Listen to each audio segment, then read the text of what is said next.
Ma arvan, õppereisi kõige suurem üllatuslik koht oli see, kui vägevad inimesed meil erinevates piirkondades tegutsevad ja see, kuidas nad oma ideesid teostavad. Sest et nagu väga hästi ütles meie üks Munki Manu algatajatest eile, kes tutvustas, et inimesed on kui kõndivad aarded, nad käivad ringi, neil on mõtted peas, aga see, kuidas nad neid jagavad, see on juba väga oluline punkt.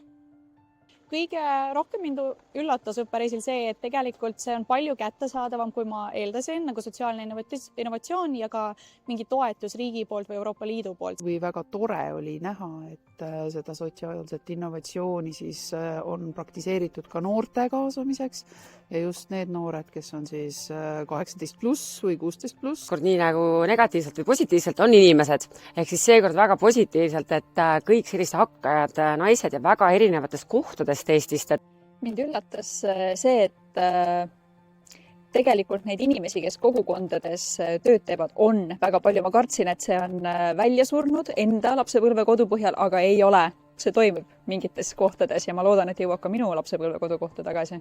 Et see on koht, kus sa saad kokku nende inimestega, kes tegelikult panustavadki kogukondadesse. Nad teevad seda vabatahtlikult. Nad teevad seda sellepärast, neile meeldib.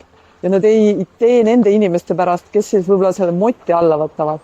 Aga need 2 päeva olla koos nende inimestega, kes päriselt seda teevad, siis see, mis ennem oli, see on nagu peoga pühitud ja nüüd ongi nagu sa saadki innustust nendelt inimestelt, kes päriselt seda teevad.